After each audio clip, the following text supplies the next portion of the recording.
pakaian hierarki seperti apa, yang kedua busana liturgi itu seperti apa. Tentang hierarki sudah dibahas ya, kalau yang belum tahu nanti klik YouTube-nya Katkit. Jadi hierarki hanya 3 golongan, diakon, presbiter, uskup. Yang pertama kita akan bicara mengenai pakaian hierarki. Kita akan lihat bagaimana pakaian mereka bertiga ini plus paus sebagai ketuanya para uskup. Kaum hierarki ini punya masing-masing warna. Seorang paus itu pakaiannya pasti berwarna putih. Yang dimaksud adalah pakaian yang dipakai sehari-hari. Ini pakaian resminya ya, resmi sebagai hierarki. Pakaian formal sehari-hari yang dipakai seharusnya seorang hierarki. Meskipun memang sekarang kita jarang lagi melihat, terutama para presbiter menggunakan pakaian resminya. Lebih sering menggunakan kain batik atau apa ya, salah atau tidak saya tidak tahu. Hanya kemudian memang menjadi lebih jarang sekarang. Pakaian seorang paus warnanya putih, pakaian seorang kardinal warnanya merah. Nah, silakan lihat itu ada bagannya. Uskup warnanya ungu. Kira-kira seperti itu warnanya. Jadi putih, merah, kemudian ungu. Nah, presbiter dan diakon itu sama warnanya, yaitu warna hitam. Maka kalau kita melihat dari jauh, ketika melihat presbiter dan diakon itu tidak bisa dibedakan kalau mereka hanya menggunakan pakaian formal sehari-hari. Nanti baru bisa dibedakan kalau presbiter dan diakon menggunakan busana liturgi, itu baru bisa dibedakan. Tapi kalau paus sekali lihat langsung kelihatan. Pokoknya kalau putih itu paus. Kalau dari jauh ada warna merah itu pasti kardinal. Ungu itu pasti golongan para uskup. Nah hitam-hitam itu presbiter atau diakon. Maka nanti kalau Anda melihat misa di Vatikan ketika ada yang menggunakan jubah, jubah putih itu pasti paus. Kemudian ada jubah merah itu pasti kardinal. Oh itu ungu, berarti itu pasti uskup. Oh hitam, pasti seorang presbiter atau diakon. Secara umum pakaian seorang hierarki seperti ini. Pakaian klerus secara umum seperti ini. Seperti yang ada di dalam gambar yang dapat saudara-saudari lihat ini. Hanya yang membedakan warnanya. Jadi kurang lebih sama, kurang lebih ya. Ada detil-detil yang berbeda, tetapi saya tidak akan masuk ke dalam detil supaya Anda tidak bingung. Lebih bicara secara umum supaya mudah saja. Lengkapnya pakaian resmi seorang presbiter. Ini sebenarnya namanya jubah ya, jubah. Secara umum ini jubah begitu. Meskipun dalam omongan sehari-hari orang apapun disebut jubah ya, dalam liturgi apa-apa disebut jubah. Nanti kita akan lihat fashionnya itu tidak hanya jubah. Justru jubah adalah pakaian formal sehari-hari untuk hierarki. Nah ini pakaiannya seperti itu, jubah panjang, bentuknya seperti jas, di bagian atas seperti jas ya. Bagian bawahnya seperti gaun, jadi memanjang sampai pada mata kaki. Kemudian ada sabuknya, yang silakan lihat di layar, ada kerah itu namanya kolar. Lalu topi yang di atas, ini orang sekarang jarang melihat. Karena memang bireta kemudian tidak lagi menjadi kewajiban.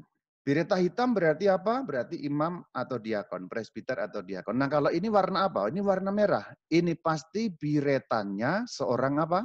Kardinal. Berikutnya ini warna apa? Warna ungu. Kalau ada yang menggunakan ini pasti apa? Pasti uskup. Kemudian yang hitam ini warna untuk presbiter dan diakon. Nah ini topinya. Nah ini pakaian seorang paus, tadi warnanya apa? Putih kan ya? Hanya kalau paus tidak memiliki bireta, maka tidak ada bireta putih. Karena paus menggunakan satu topi kecil yang di atas itu namanya pileola atau kadang-kadang disebut solideo. Solideo itu juga dimiliki seorang kardinal, juga dimiliki seorang uskup, dan sebenarnya juga dimiliki seorang imam, seorang presbiter. Sebenarnya, tapi kemudian hilang kalau itu. Untuk seorang presbiter hilang. Kalau sekarang pakai malah aneh. Catatan sedikit. Di Indonesia kok banyak presbiter menggunakan warna putih. Nah ini kelainan sebenarnya. Tanah Indonesia ini kan panas. Sehingga kalau menggunakan hitam kepanasan. Maka minta izin, bolehlah ya di tanah tropis menggunakan warna yang tidak bikin panas. Lalu diizinkan menggunakan warna putih. Lalu makin banyak yang menggunakan warna putih, para presbiter itu, warna hitam lama-lama menghilang. Nah, karena terus banyak yang warna putih, lama-lama lupa. Nah, umat Katolik itu lupa ingatan karena tidak lagi pernah melihat presbiter pakai warna hitam. Jubah saya semua hitam. Saya nggak punya jubah putih bahkan. Untuk mengembalikan ingatan. Selanjutnya turun kardinal. Mirip kan? Sama, semuanya sama, pakaiannya sama. Silakan dilihat sama. Hanya memang yang membedakan warnanya, kardinal merah kemudian menggunakan bireta warna merah. Uskup juga sama.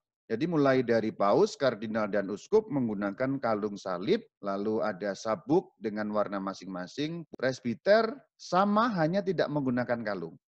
Jadi yang menggunakan kalung itu hanya uskup, kardinal, dan bapak paus. Inilah yang disebut pakaian hierarki. Saya jejerkan saja seperti ini. Nah setelah pakaian hierarki, kita akan tebak-tebakan sekarang. Ini apa? Ini para uskup. Ya tebak-tebakan lagi sekarang yang nomor satu itu apa?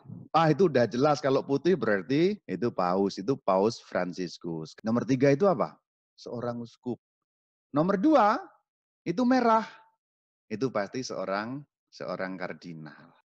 Nah kita masuk sekarang ke busana liturgi. Yang tadi itu yang dipakai ini bukan pakaian liturgi. Jadi sebenarnya ketika sudah menggunakan pakaian seperti ini harus dirangkap dengan pakaian yang bernama alba. Nah ini alba.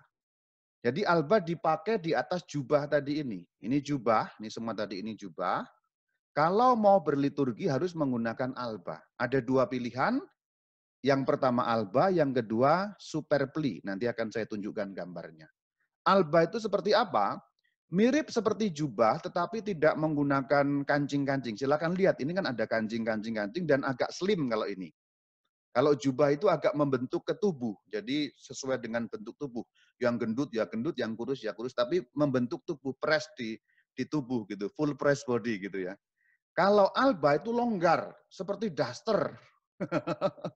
Jadi long dress, longgar di badan dan panjang sampai menyentuh mata kaki, itu alba. Jadi long dress putih, warnanya harus putih. Jadi untuk semuanya putih. Jadi baju liturgi landasan atau dasarnya harus pakai alba. Sebelum menggunakan yang lain, itu harus pakai alba. Siapapun. Jadi alba ini pakaian umum, gampangnya ini pakaian untuk menghadap Tuhan. Gampangnya begitu. Kalau tadi itu pakaian sehari-hari, yang ini pakaian sehari-hari untuk hidup sehari-hari, menemui tamu, atau acara-acara Volmar, kenegaraan, acara Volmar paroki, keuskupan, dan sebagainya. Kalau yang alba ini pakaian untuk menghadap Tuhan. Jadi ini tanda khusus ketika menggunakan pakaian alba ini, seseorang, ya ini saatnya menghadap Tuhan. Itu landasannya menggunakan alba. Bentuk alba yang paling simpel seperti itu, hanya long dress putih. Yang sedikit lebih rumit begini, ada renda-renda di tangan dan di bawah. Ini sebenarnya alba juga sama. Yang ketiga ini lebih bagus lagi. Kalau tidak ada alba, bisa menggunakan yang nomor dua, yaitu namanya superpli. Tapi sebelumnya, saya mau ingatkan bahwa alba kadang-kadang terlalu besar. Tadi kan saya katakan longgar ya. Kadang-kadang terlalu besar dan terlalu panjang. Nah, kalau alba terlalu besar dan terlalu panjang, kemungkinan bisa terinjak, itu berbahaya. Maka diikat dengan tali yang bernama tali single. Ini tali single ya, tali biasa sebenarnya. Umumnya warna putih, tapi bisa juga sesuai dengan warna liturgi. Bisa, tapi umumnya warna putih. Nah, seperti ini mengikatnya. Ini alba kalau terlalu panjang dan terlalu besar. Jadi diikat, kemudian ditalikan supaya agak naik. Intinya supaya panjangnya sampai pada mata kaki. Nah itu alba. Kalau tidak ada alba bisa menggunakan superpli. Sebenarnya superpli itu apa? Bahasa gampangnya begini. Alba versi pendek. Kalau alba kan sampai mata kaki. Kalau superpli kira-kira hanya sampai pada apa ini namanya paha, sepanjang paha. Panjangnya hanya sampai paha atau paling mentok sampai lutut. Nah ini yang disebut superpli. Biasanya di paroki-paroki malah dipakai oleh misdin. Sebenarnya itu bukan pakaian misdinan, itu pakaian umum untuk liturgi. Semua bisa pakai. Presbiter pakai, boleh diakon bisa pakai, uskup pakai, kardinal pun pakai. Nah ini kalau dijajarkan baru kelihatan. Kalau alba itu panjang sampai mata kaki, superpli hanya setengah, hanya sampai paha atau sampai lutut. Kegunaannya seperti apa? Ini masing-masing kegunaannya. Kalau alba itu dipakai untuk misa. Kalau superpli dipakai non misa. Peribadatan non misa. Pembaptisan, itu non misa. Perkawinan yang tanpa misa, yaitu non misa. Ya. Penerimaan sakramen, pengurapan orang sakit, nah itu kan juga non misa. Pemberkatan rumah tanpa misa itu non misa. Pokoknya peribadatan non misa itu bisa pakai superpli seperti ini. Nah kalau mau misa seperti ini, setelah alba, kemudian baru kalau mau misa menggunakan kasula, itu paling luar, pakaian yang besar, melengkung itu yang sampai berumba-rumba itu namanya kasula. Tetapi kasula kalau untuk misa harus dipakai dengan stola. Silahkan lihat di situ, di dalam itu di bagian bawah ini ya, ada saya beri garis panah, itu stola yang dipakai di dalam kasula. Jadi sebelum pakai kasula itu stola. Stola itu dipakai oleh presbiter, oleh uskup, dan oleh diakon. Tetapi stolanya diakon berbeda.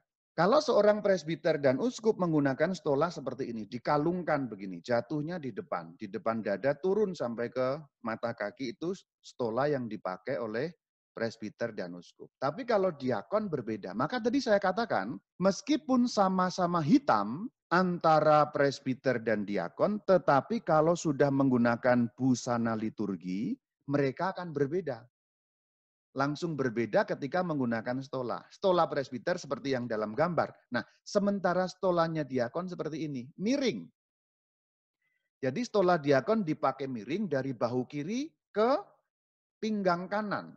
Kalau diakon apakah pakai kasula? Tidak. Diakon pakaian paling luarnya punya khusus yang namanya dalmatik. Jadi kalau mau misa, seorang diakon menggunakan dalmatik.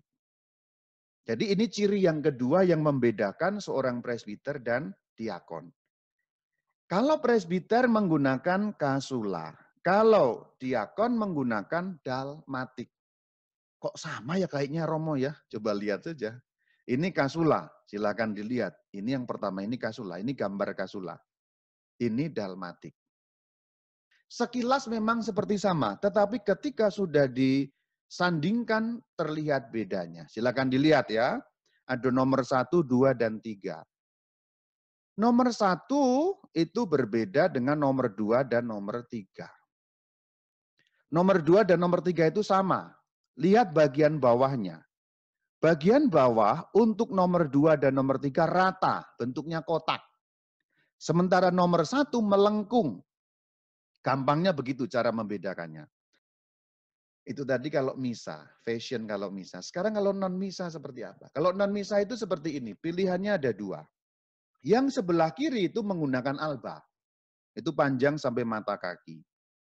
Jadi yang sebelah kiri alba, yang sebelah kanan itu superpli yang sebelah kanan.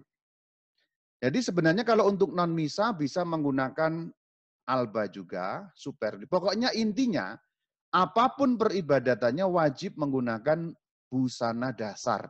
Kita lihat selanjutnya fashion yang lain. Non-misa yang berikutnya menggunakan pluviale. Ini lebih meriah kalau pluviale. Kalau yang simple seperti ini. Pluviale itu apa sebenarnya? Ini pakaian luar tapi belahnya di tengah, di depan. Nah ini semacam ringkasan. Paling kiri itu pakaian formalnya, yang tengah kalau non misa pakaiannya seperti itu. Pakai pluviale, pluviale juga bisa, tapi ini yang simple. Superpli, kemudian diberi stola. Paling kanan, ini kalau misa, pakai alba yang panjang sampai bawah, kemudian pakai stola di dalam, luarnya pakai kasula. Ini kalau presbiter. Kalau diakon tinggal diganti saja stola miring dan dalmatik. Jadi sebenarnya terlihat ini tingkatannya. Topi yang dipakai di atas oleh seorang uskup ini, yang topinya lancip itu namanya miter atau mitra. Itu dipakai oleh para uskup. Jadi kalau uskup pada saat liturgi tidak menggunakan bireta, tapi menggunakan miter. Bapak Paus karena seorang uskup juga menggunakan miter. Demikian saudara-saudari, selesai pembicaraan kita ini baru yang landasan-landasan. Shalom Alaikum.